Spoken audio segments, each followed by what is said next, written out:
Now, our Constitution of Kenya 2010, Article 157, establishes the Office of the Director of Public Prosecutions. The Director of Public Prosecutions shall be nominated and will the approval of the National Assembly appointed by the President. This Director of Public Prosecutions shall have power to direct the Inspector General of the National Police Service to investigate any information or allegation of criminal conduct, and the Inspector General shall comply with any such direction. The DPP shall hold office for a term of 8 years, not eligible for reappointment. They have sufficient powers basically to take all criminal prosecution before court. This matter has even gone to court, and courts have been asked. So, but Your Honor, I am an investigator. If I investigate and the DPP is on the other side of town, can I just come to you? The courts have said, boss, go to the other side of town, get the DPP, yes. Let the DPP come to me. Sawa, Mr. Sawa, Mr. Sawa. And the investigator has been told and said, yeah, Mr. Sawa. So since 2010, we have had 3 DPPs. Keriako Tobiko was the first one, Nurdin Haji was the second one, and now Renson Ingonga is the 3rd DPP under the 2010 Constitution. He's our guest this hour in the Situation Room. Good morning, sir.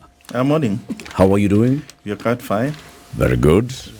Welcome to the hot seat of the Situation Room. Yes. How does it feel? Quite okay. Very good. Yes. You're used to hotter seats. Yeah. So what is this? Yes. This is just something small. We as the Director of Public Prosecutions, there's a lot that you deal with on a daily basis. We've had the pleasure of hosting your predecessor and some of your senior officers here, and we've talked about the office of the DPP and what you do and what's expected of you by the public.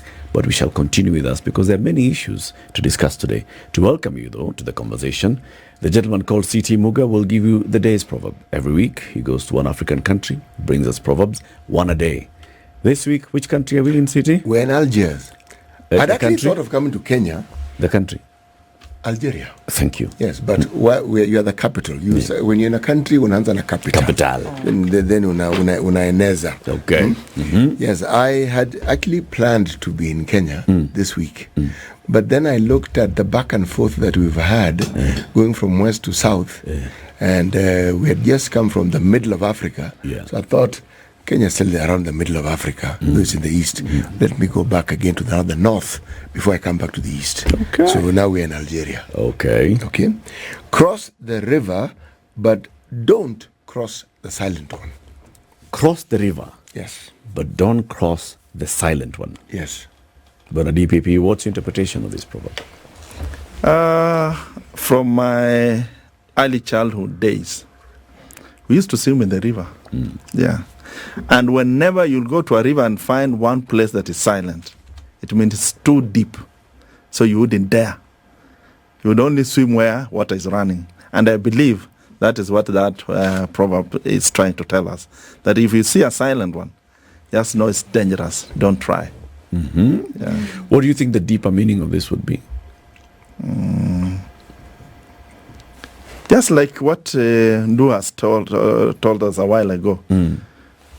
Any mass of water that you see, any body of water that you see, that you're not sure, don't cross it.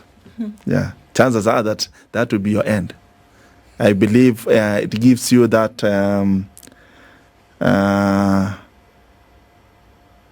that knowledge that anything that is silent, don't assume that a silent thing does not. It's like a dog. Yeah.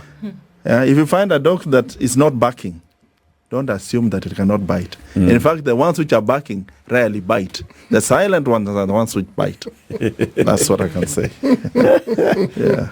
Nice one. Asante. Now, your office is a constitutional office, right? Yes. And the Constitution is clear that nobody shall direct the DPP. Yes. But the Constitution gives the DPP powers to direct the IG of police to commence investigations and bring a file. And this is, looking at what's happening in the country and then say, there's something here, and I'd like you, Bona IG, to commence an investigation and let me know. And then you shall solely determine whether to take a matter before court. Does that hold 100% true that you don't get any direction from anybody? It is true. I don't get any directions from anyone. The import of this was from the Constitution before 2010, where the prosecutor was a police officer who would get directions from the superiors.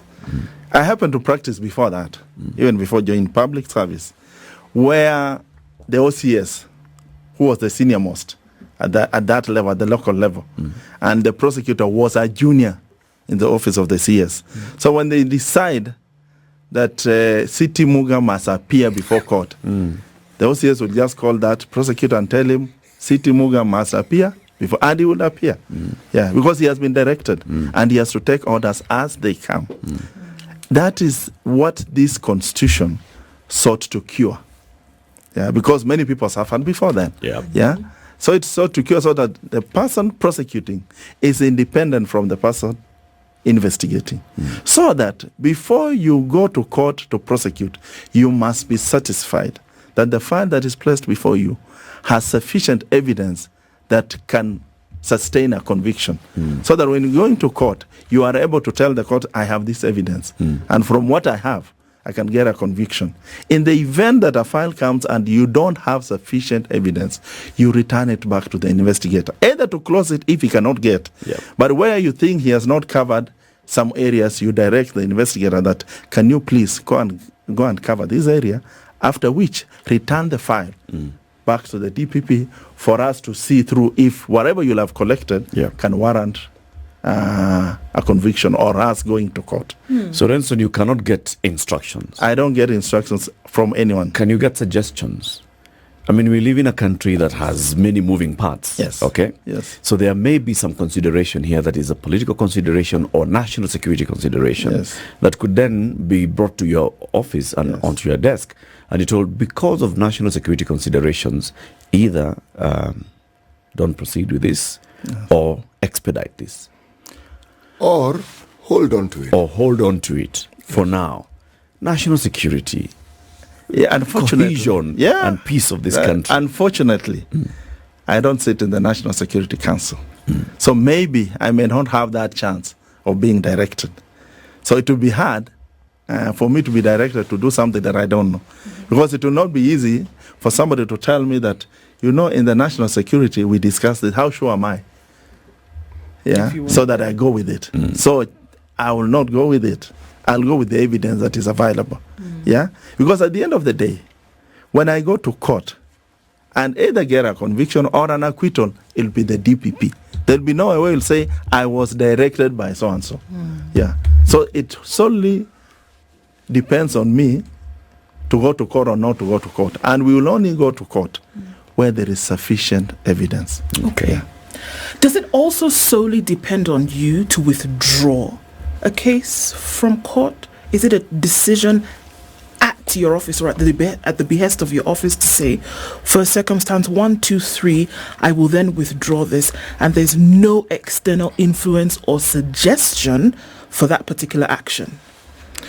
Withdrawal of cases, there are so many circumstances. And I would start with the first one. When a matter is before court, during trial, you may encounter some information or some evidence from the defense that was not available at the time you're making the decision to charge. And at that point in time, you'll need to go back and review your case. Because if you get that evidence and you are sure, if the defense has this kind of evidence, then however much I'll do, this will lead to an acquittal.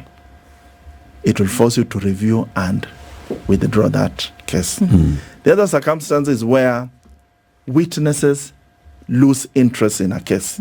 You can find a star witness, the main witness in a case, decides to withdraw from a case so that you remain with nothing. And in those circumstances, again, you'll be forced to withdraw.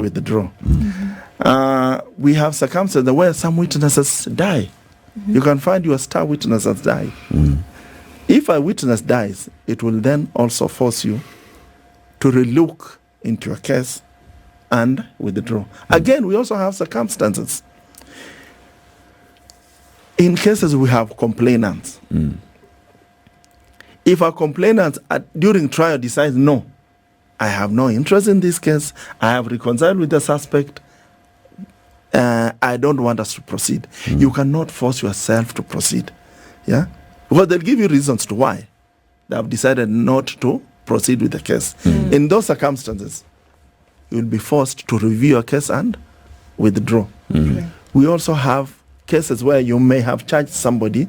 The circumstances under which you approved the charges have now shifted after some time, maybe due to public interest.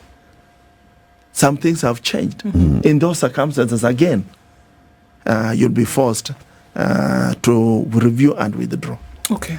Can I take you back just a little bit? Okay. One of the things that you said as we started out was that the only time the DPP will take a case to court is when the evidence is so tight that you are sure it will secure a conviction. So you will not present a case to court unless there is absolute surety that the evidence that has been presented will grant you this thing that you're looking for. Is that correct? Yes.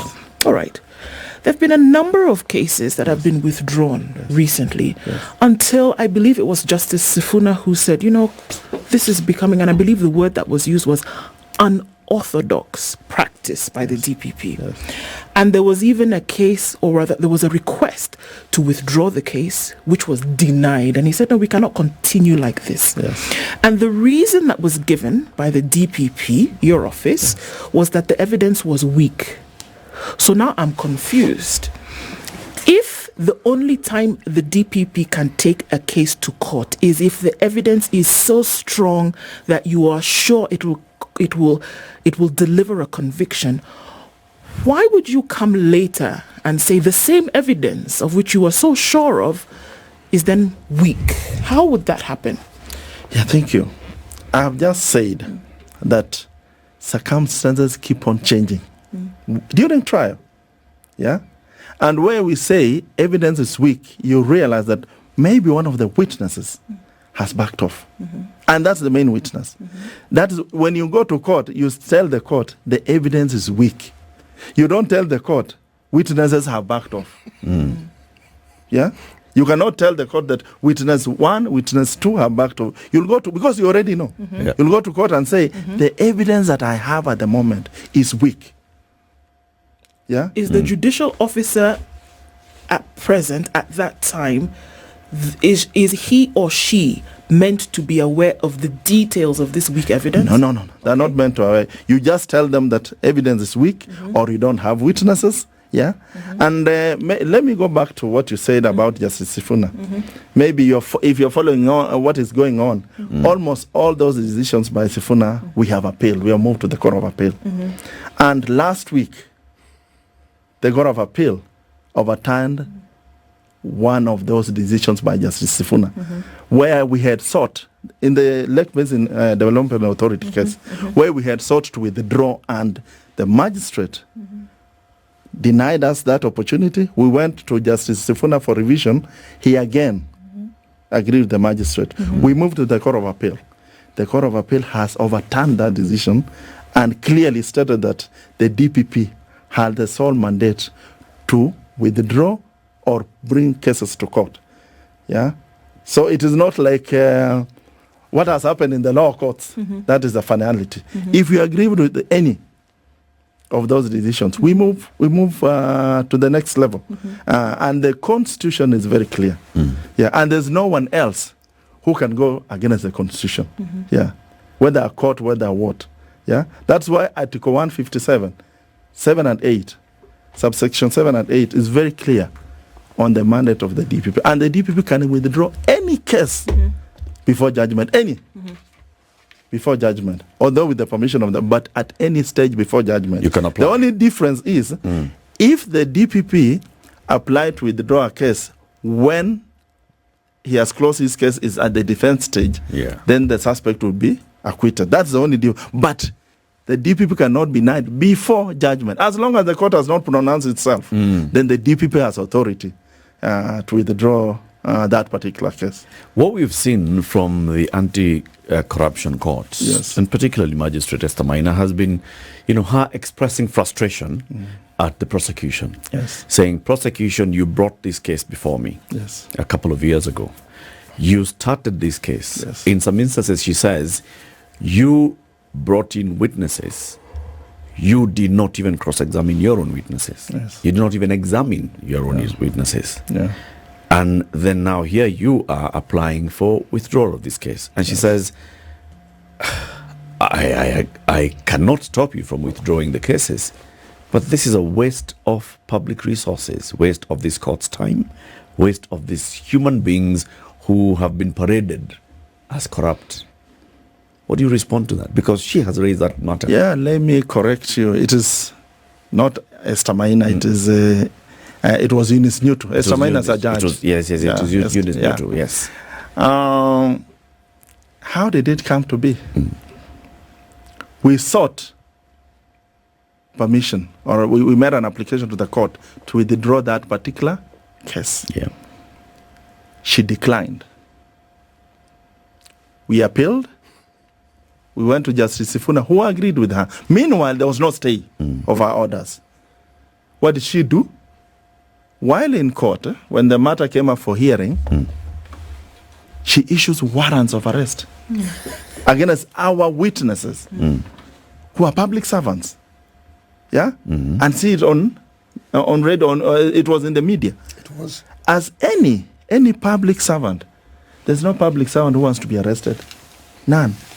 They all ran to court because I've seen it. That you have been summoned, warrants have been arrested, you are supposed to be in court. So they ran to court. Yeah?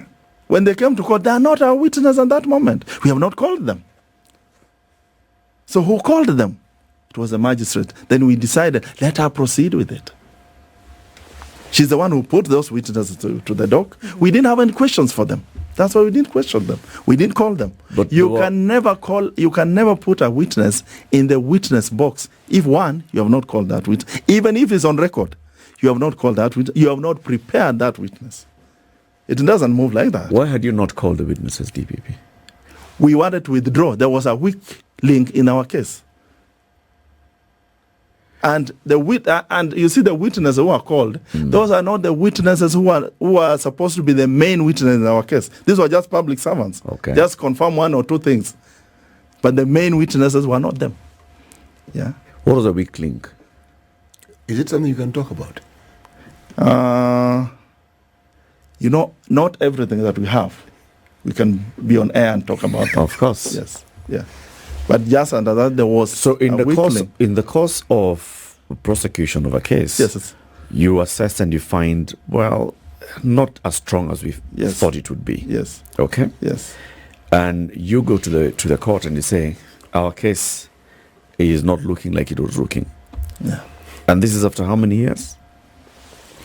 This after maybe 5 years, 4 years, 4 or 5 and years. those are the questions that then come even to the public, and we ask ourselves, 5 years into a case, when you were going to court, you said, I swear, who you? Nani. Yes. Evidence. And then 5 years later, you're like, actually what we thought to be is not as strong as we thought to be. Yes. If it was an isolated case, we could say, you know what, sometimes you may have looked at evidence and you thought this was it, but this was not it. Yes. But DPP, this is not isolated cases. We have seen a series of cases being withdrawn, one after the other, on account of that, on what we thought would be the strong case was not strong case. We expected the investigator to give us more information. In the course of the prosecution, the investigator has not given us more information. So it just exposes your office to questions of competence. Yeah, unfortunately, the narrative that you are trying to get is not the right narrative. Let me go back. How many cases do we withdraw in Kenya per day? You may not know. It's only that one isolated case that you see in Milimani. Now, that is the case you think we are withdrawing. We withdraw cases even today. If you go in all our courts in Kenya, which are many, there are withdrawals of every person. It doesn't have to be that senior person. Even that petty, we withdraw. But you will never see anyone reporting that we withdraw a case of assault, a case of stealing 200 shillings. Yeah. We withdraw and the circumstances are the same. Unfortunately, I was talking to a friend and I was telling him that when you withdraw a case against High profile. a small person, we say, now, we knew there was no evidence. We just knew he would withdraw. There's no one who's saying, why have they withdrawn a case against this small person?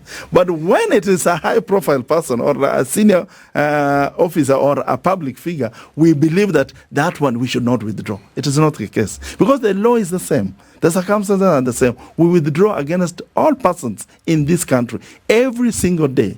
Yeah? If I had chance, by the close of today, I would give you the withdrawals that we would have done in the whole country today. There are many. And chances are that you will not see any. Did you see any on Friday? No. Yeah. And do you think on Friday we didn't withdraw? I'm sure you did. We did. And from what you're saying. Yeah. But then that begs the question. Yes. How I had not finished. Oh, Let me finish. I apologize. Yeah. Yes. You said 4 to 5 cases, the 5 years. Why has the case stayed in court for 4 or 5 years? Do you think it's a prosecution only? Why? How many actors are there in a case? How many? In any case before court? How many actors? It is not a prosecution only. So the person who has caused the case to delay for 4 years may not be the prosecutor. Yeah. And maybe those circumstances that are leading to the prosecutor today saying, I want to, they are the same that were there. Only that they are not being granted. And by the way, we have so many, even in those high-profile cases, if you go to the record, you realize there are so many instances where we have sought to even withdraw, but we were not granted. Only that it was not highlighted. Yeah. But now somebody has an interest. That's why you see it in the media. Because in most cases, I'm sorry to say, in most cases, media is also driven by people.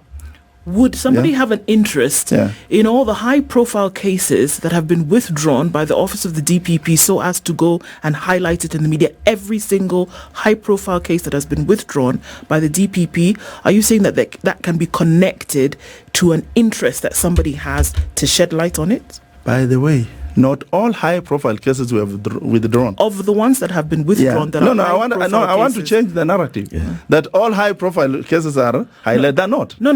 There's saying 1 or 2 I'm sorry, are highlighted. DPP. I'm sorry, DPP. I'm coming off of what you've just said, and you said that the reason why these are highlighted is because somebody has a personal interest. So I'm asking, is that of the ones that have been highlighted, and we've seen a number of them, are we saying that this can be linked to somebody's personal interest, and that is what gives rise to the highlighting? Yeah, some of them, because what happens is this: in most of these cases, we have suspects, we have complainants. The DPP may not know them. You, even media, may not know who they are. They have others use courts to settle personal scores. Yeah. So when he realizes maybe somebody, I may not know who it is, who realizes that a matter against Ndu is going to be withdrawn. And me and Ndu, we are not friends. What do? Let me go and highlight so that it's not withdrawn. Because some of them push that agenda so that the DPP can feel the pressure. Can withdraw its application. Because of the public pressure. Some do that. And I can tell you, when we make a decision to withdraw, with or without public pressure, we proceed with that application. Because I always say, if I have made a decision and I believe that's the right decision, even with pressure, we'll proceed on the way You'll it is. stick to your decision. Yes. City, ask the question before we take a break. Yes, the office of the Deputy Prosecution Director of Public Prosecution. Director of, there's a problem of age. Me, I'm still You're still with the Deputy Public Prosecutor. Yes, shida. You are a consumer of work that has been conducted by a different body. Yes. Okay? Yes. Now, given that what you are provided with is what sometimes fault is found with, I have to ask the question, if there are so many, and then there are so many withdrawals, in time, I'm sure your office has wondered, why is it that cases are brought to us when probably the very people who have investigated and brought it know exactly what you eventually conclude? Or are we saying they don't know that they bring these cases in good faith, and then it later turns out that the cases were really not well prepared or well researched or well investigated? Yeah, I wanted to talk about it in challenges we face, but now you brought it now. Let me use that as one of the challenges. One of the challenges we face as prosecution is evidence that is not wholesome. Because at times, an investigator may do investigations with one motive, to charge Muga. So if he has that motive to charge Muga, he'll only collect evidence that will incriminate you. So that if there is evidence that you can use in your defense, it will not be collected. It will not feature. Yeah, it will not feature. So when I get the file, all the evidence I have is very good evidence to charge Muga. And we can get a conviction with this evidence. But during trial, you realize what Muga is now bringing out is something that will lead to an acquittal. How come it was not there? You go back to the drawing board. And when you ask the investigator, for sure he'll tell you this evidence was there, but maybe we didn't realize it was important. Yeah? Maybe it's an omission. Yeah? So you realize if you had that kind of evidence at the onset, you wouldn't have charged this person. That's why, as the office, we have devised ways where we use prosecution-guided or led investigations, mostly in high-profile cases, so that we move with the investigator. Yeah? Right. So that if we want to charge Muga with this, we are able to tell the investigator, if we want this, can you get this? Get this, get this. So that by the time we conclude, we are all on the same page. We have all the evidence. Yeah? Because at that point, we'll even ask the investigator, if the evidence you have collected for us to use against this suspect, chances are that the likely defense is this one. Have you checked this? So that we know that will not be his defense. Have you checked this? Have you checked this? Yeah? So that if that is there, you realize in those kind of cases, then we don't charge. We close the files because we know we'll not sustain any conviction. Yeah. Okay. Yes. Renson Ingonga is the Director of Public Prosecutions. He's a man who was promoted from within the office of the DPP to take up this position. He has worked in the justice system for very many years. DPP, as we were taking the break, you were telling us among the challenges that you face as you're going to court is looking at what is presented to you by the prosecutor, and by the investigator, whether it's from the DCI or from the EACC or any other of the investigative agencies. But then I also remember of the decision to charge protocols that your office established. In fact, we hosted one of the senior officers from the DPP's office. I think it was Alexander Muteti, who came in and he took us through them and basically shows that there's a criteria that the DPP has set up and agreed with the investigators that before I decide I'm going to court, you must meet a very high threshold, and that as prosecutors we must be properly convinced that we have sufficient evidence to go to court, that we have looked at all angles before going to court, whether it's something that you missed or something that you did not miss. So with this decision to charge, since you actually established the decision to charge, have you withdrawn any matter that has gone to court since then? It is good that you have reminded me about the decision to charge guidelines. Unfortunately, almost all these cases we are talking about, high profile that we are withdrawing, were placed before court before the decision to charge guidelines. In fact, the DTC is the one that is making us withdraw some of these cases. Yeah, because we realized at that time we didn't have a guideline. We didn't have something to use to check whatever that's going before to court. So with the decision to charge guidelines, we have been able to review so many cases, not only this, all of them, many cases. And we realized our mistakes that we are making since we didn't have the guidelines. But ever since we got the guidelines, there are no cases we have withdrawn based on the evidence that we presented before court. The only cases where we are saying circumstances change in court, not in the decision we made. No, the circumstances change. When they change, then we are now forced to make application to withdraw. Like one of the circumstances where witnesses give contradictory evidence, and it happens, so that you realize you thought these witnesses were credible witnesses who would give consistent evidence, but you realize witnesses giving contradictory evidence. The moment they give contradictory evidence, then you'll be forced to go back to the drawing board. And again, there is one thing that I want to enlighten Kenyans. That withdrawal saves the taxpayer Kenyans a lot of money in damages. Because when the DPP realizes that this case will lead to an acquittal, and it means an acquittal under Section 210, where the court says there was no evidence whatsoever, you ought not to have come to court in the first place. When such a person is acquitted, and these are high profile, so their status in society are very high. So when they claim damages, when they now move the civil court for damages, you can be sure it is in millions because of their status in society. So we make the decision to withdraw to save the taxpayer that kind of money. Because the moment you withdraw, then they cannot proceed with the malicious prosecution. Because even if they tried, then they would not be awarded. So Kenyans must also understand that some of these cases, they are meant to save the taxpayer lots of money. It is not just withdrawal. Okay. What is your relationship with the Ethics and Anti-Corruption Commission? How do you work together with them?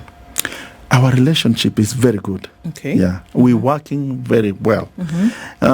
When I came in as a DPP, in one of my agenda was collaboration with all stakeholders. Because without collaboration, then you will not be able to move. I've even talked about prosecution led or guided. If you don't have collaboration, how will you then have those kind of investigations?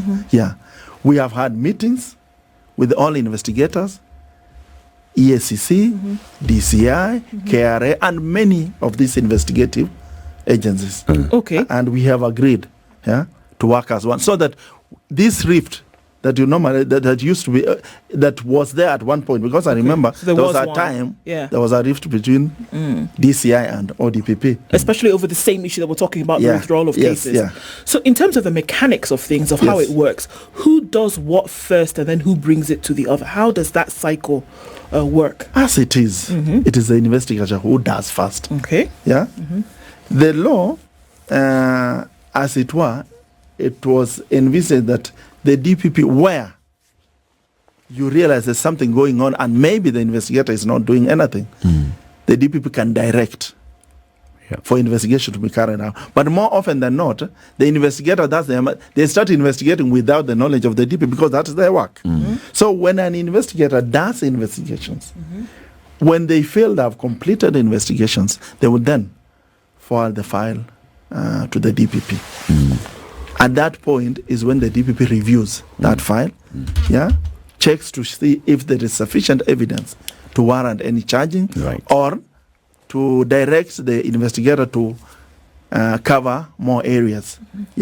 So that's what happens. It will come to the DPP, will review, and again, the review, we must also understand that under the ODPP Act, the review of cases is continuous.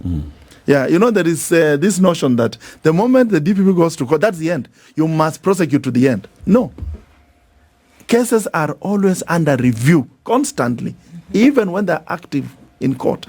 So that if you realize that it's something that was not there, or something has come up that is new, that you didn't see at the onset, then it will warrant the DPP to review his decision to charge.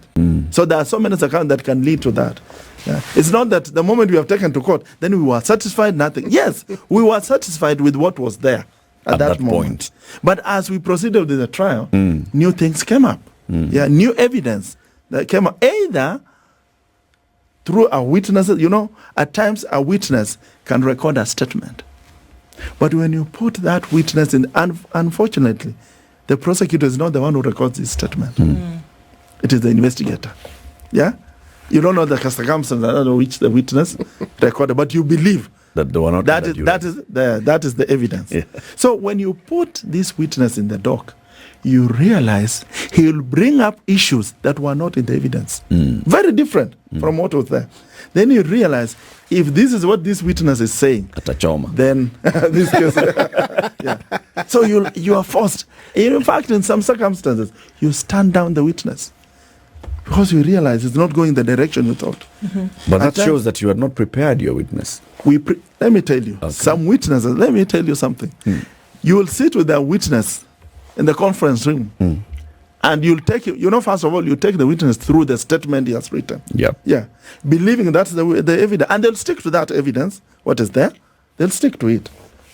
But now, when you get in the dock, they change, because you can. When a witness is testifying, you don't give him the script to read. You don't. Yeah. But when you are preparing, you go through the statement, because that's what you know. Yeah. You are not the one who collected the evidence. But now, when he gets into the dock, he changes completely, adds things that were not. Even when you had a pre-trial, he never talked about them. You can even probe some and they don't talk about it. But when they come to the witness stand, they bring up completely different things. So then you realize, if I proceed with this witness, this is an acquittal. And maybe that was your star witness. Sure. Yeah. So you have to do something about it at that point. Yes. Either you stand him down, take another date, go and talk to him to find out what it is. Yeah. So you realize either he's lost it or that was the evidence. But he'll tell you, some even say, this is what I told the investigator. I'm not the one who wrote this evidence, this statement. I was just told to sign. It's interesting that we're dealing with issues of the courts here, because then the court of public opinion is actually one of the most brutal and harshest courts I'm sure you can imagine. Yes. And the one thing that you did mention is that for the sake of the public interest, where Kenyans are asking questions about essentially what should or should not happen. And one of the issues in the court of public opinion is that we see the dropping of a lot of these high-profile cases because there's an external hand in all of this. How would you disabuse that notion today and say, actually, it's based on what we can or cannot present, and not necessarily that there are external hands playing in this process? Unfortunately, the so-called high-profile cases,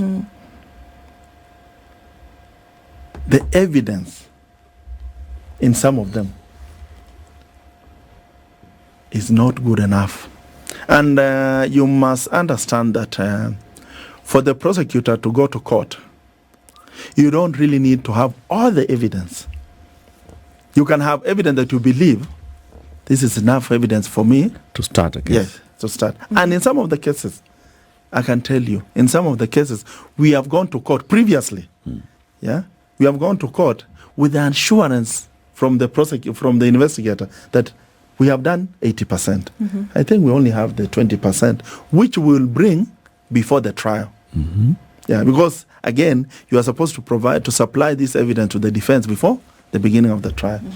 So you go to court, sure that this remaining part will be supplied. But somehow you realize it is not supplied. And it's so crucial. That will be the defense of the so-called the high profile. And I've told you, these are not cases that you can play around with. Because an acquittal will be so big than what these withdrawal people are talking about. Yeah? Because what will happen after an acquittal, it will be in media. The same media. This guy has been awarded 1 billion. Yeah. The same. And the DPP is the one who went to court. It means he did a shoddy job. Why was this person acquitted? Yep. And yet, when the DPP realized that I don't have sufficient evidence, he went to court to withdraw, to avoid this loss. Because already we are saying, we have brought these people to court because we have lost money. That's what you're saying. Instead of recovering, now you're losing even bigger. You see, the DPP, you see, what happens, and this is when now the court of public opinion then comes in, is in the initial stages as you're going to court, you came and told the public, I have evidence against We're using City Muga Yes. today. He's our example. I have evidence. I'm the chief thug. I have evidence against City Muga. Yes, yes. He misappropriated public funds. He abused office, Yes. abused public trust, and all those other things. Yes. And in fact, the way he's been living off the sweat of the poor people of this country. I'm going to court. 5 years later, Yes. you withdraw the charges. Yes. You don't come back to the public and say, here is a public statement. City Muga, by the way, I do not know whether he stole. You know, in those 5 years, all we know is that City Muga is a thug, is the biggest thug. And to avoid the court telling you, no, City Muga is the biggest thug, you have withdrawn the case. Okay? You end up having damaged City's reputation. He has nothing against you. He can't take you because he has not gotten his acquittal. But in the public opinion, you have basically damaged this man. I always talk about it here. I talk about the children. City's children, when you arrested him in the middle of the night, went through trauma. When they went to school for the next several months, they went through trauma of the fellow children in school saying, Baba yako ni mwizi hivyo. We did not know this. What do we do about that? Because I want to read this. Article 157, 11, it says, in exercising the powers conferred by this article, the Director of Public Prosecution shall have regard to the public interests, the interest of the administration of justice, and the need to prevent and avoid abuse of the legal process. Some of these withdrawals Bona DPP are put to you actually go against this. An abuse of the legal process. You don't go through fair administration of justice, and in public interest. In the end, if you went to court convinced that this man has stolen from us, the man is still eating our money. In the last part, subsection 11, you have talked about three things. Yes. And it doesn't mean when the DPP want to make a withdrawal, he has to have those three. It is any of those three. Any. The moment there's any of those three, then the DPP will proceed to withdraw. You have talked about an abuse of the court process. That is what, in most cases, we try to avoid. An abuse because we have charged Muga and realized that there's no sufficient evidence. For us to stop an abuse of the court process, that's why we are making an application to withdraw. Because that abuse is the one that will be used against the state for malicious prosecution. Yeah. That's why we go back and say this. And again, I've said here and again that in most cases, circumstances that lead to us making application to withdraw, there are things which come after, way after. And they're beyond you. Yeah. Way after we have charged this person. Because those circumstances, if they were there at the onset, we wouldn't have charged. Yeah? Okay. Yeah, we wouldn't have charged. I want to ask another question before we conclude because we are running out of time. Yes. Shakahola. Yes. Okay? Yes. Public interest, this has been in the public domain for a long time. Finally, we've seen that you're making moves towards prosecution. Yes. But, Bona DPP, charging people with 100 and how many counts? 129. Of murder, of torture, of...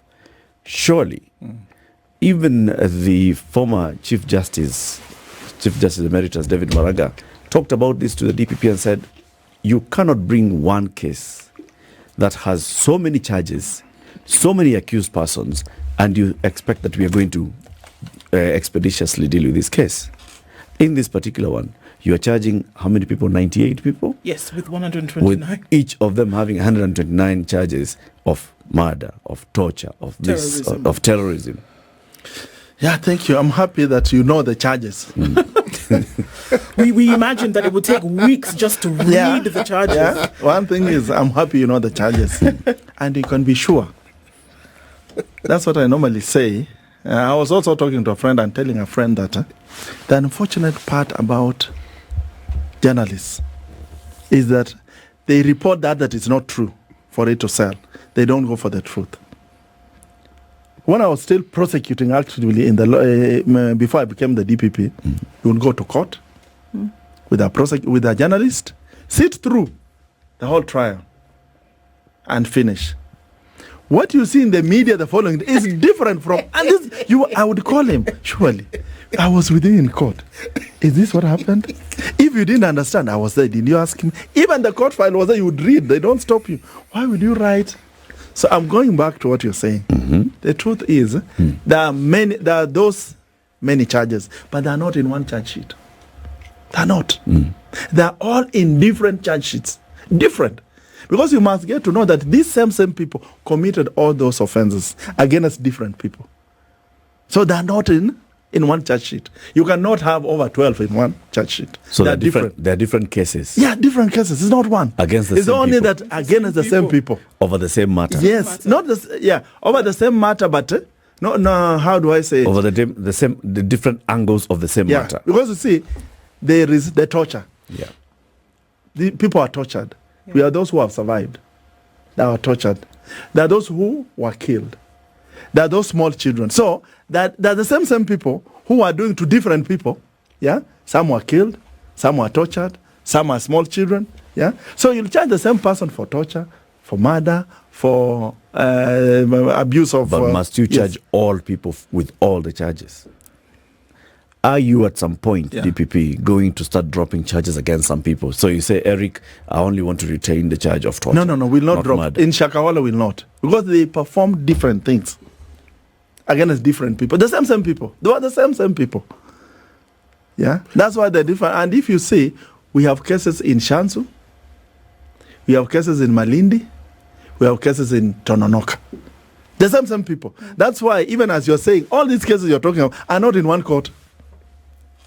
They are in different courts. For those dealing with children are all in Tononoka. Yeah? Where they killed is in Malindi. Where the abuse is in Shansu. They're all different. They're not in one court. Because they're different charges. Yeah? It doesn't mean when you, Eric, as one person, you commit crimes against the three of us who are here, then we will charge you for only one. We will charge you for having done for each and every person differently. Yeah, you cannot assume, since Eric did the same thing to these three people, let him just charge him with one. Then the concern is, will these cases ever come to an end? I mean, how long will it take for us to go through all the rigors of the court to actually find justice over Shakahola?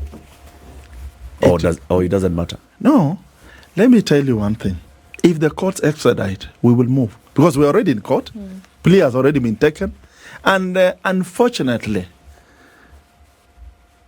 members of the public or media, they do not look at the circumstances under which a case does not proceed. Because you realize, even to get where we are, we have all been delayed by the defense, all through. Look at the last time we were in court, last week. The defense, the defense were not ready to proceed. Because they were saying now that our lawyer is not there. But the court was firm. Because they knew and everything. The court was firm and said, no, this time around, you must proceed. Yeah? If the courts move and we move at the speed at which we are, these cases can be concluded within this year. Yeah. Okay. But the defense will always delay. And let me tell you something. Before I joined public service, I used to act as a defense lawyer. What do defense lawyers do? Tell us. If the defense lawyer, the moment they realize the prosecution has a strong case, they will never be ready to proceed. And let me tell you, there can be so many reasons you can give to a court, and plausible, and the court will agree with you. For whatever reason, the defense lawyer is not in court. The suspect will say, my lawyer is not here. And the reason will be given, whatever reason, it will be adjourned, because this suspect has a right to a lawyer and our laws. So you'll adjourn. At the next year, especially where we have many, at the next hearing, the suspect is unwell. You will not proceed. At the next hearing, the magistrate maybe is not there. And for information, the unfortunate part is, when a case is adjourned today, and the court's diaries are in September, that's where you'll get a date. So I'm saying today, the defense lawyer was not there. We were given September. Come September, the suspect is unwell. We now get in 2025 May. When will we ever proceed? So we must look at the circumstances under which a case is not proceeding, not necessarily the prosecution. Well, prosecution is always ready. Yeah. So we must look at it wholesomely. What is happening? Why are we not proceeding? But if we proceed, or if we had early dates, then most of these cases can be concluded very fast. Okay. Yeah. DPP, thank you very much for joining us today. Renson Ingonga is the Director of Public Prosecutions in the Republic of Kenya. He's been our guest this morning, seeking to understand the work of the Office of the Director of Public Prosecutions. This is the Situation Room, the only way to start your day.